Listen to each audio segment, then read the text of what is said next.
Isang magandang hapon po, gabi na rin mga kaibigan. Latest weather update po tayo, pero bago yan, please wag po munang kalimutan mag-like and subscribe and pahit po ng notification bell. Maraming salamat po mga kaibigan. Patuloy pa rin po nating minomonitor at binabantayan eto nga pong lagay ng tropical cyclone sa labas po ng Philippine Area of Responsibility. Kaninang hapon po kasi etong si Typhoon Shanshan ay namataan po ang lokasyon na may layo pong 1,980 kilometers east of extreme northern Luzon mga kaibigan, at ang hangin po niya ay pumapalo na po ngayon sa 120 kilometers per hour.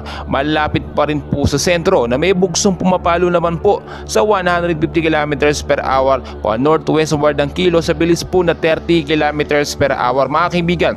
Ito pong si Typhoon Shanshan nasa labas ng PAR ay may super typhoon category na po siya ngayon dahil lumalakas po siya ng lumalakas mga kaibigan. Pero kagandahan po nito, ito ay nasa labas ng PAR. Posible po itong magkaroon ng mahinang epekto dito po sa may bandang Central Luzon. Yung hangin niya po na umiikot dito nga po kay Typhoon Shanshan mga kaibigan ay posibleng maka-epekto. Bago natin yung balikan mga kaibigan, may symptosis din po tayo ngayon ng southwest monsoon na nakaka-apekto po sa western section po ng South Luzon, Visayas at sa area po ng Mindanao mga kaibigan. So forecast weather condition muna tayo para alam natin ang lagay ng ating panahon ngayong hapon. Sa area po ng Mimaropa, Western Visayas, Negros Island region, Zamboanga Peninsula, Sacsayhuaman mga kaibigan at BARMM, maulap po na kalangitan ng mararanasan dyan. Merong mga isolated light rains to heavy rainfalls pagdating naman sa gabi.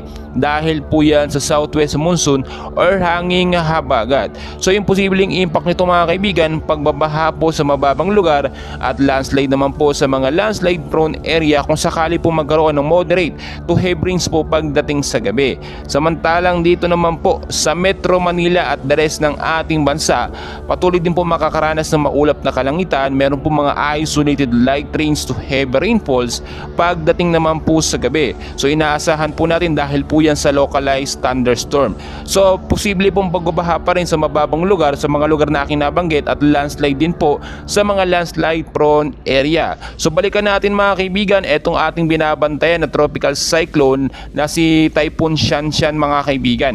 Ito po ba may posibilidad na maglandfall o dumaan dito sa may bandang Central Luzon mga kaibigan. As of now, maliit po ang tsansa nito na lumihis o dumaan dito sa ating bansa dahil kung titignan nyo sa ating live radar, ito ipapalayo na mga kaibigan. Pero meron pa rin po tayong isa pang binabantayan na kumpol ng kaulapan o cloud cluster, posibleng maging LPA within 24 to 48 hours. Kaya sinasabi ko sa inyo mga kaibigan, pag may super typhoon sa labas ng PAR, asahan po na may mga mabubuo mga cloud cluster o kumpol ng kaulapan sa paligid po o sa labas ng ating Philippine Area of Responsibility. So mga kaibigan, lagi kong pinapaalala, ayon din po sa pagtala ng pag-asa, posibleng isang bagyo pa ang pumasok sa ating bansa bago po matapos ang buwan ng Agosto. So maging alerto at maghaging handa tayo anumang oras mga kaibigan dahil madalas po tuwing hapon hanggang sa gabi nakakaranas po tayo ng bugso ng malawakan at malakas po na pag-ulan dahil po yan sa southwest monsoon,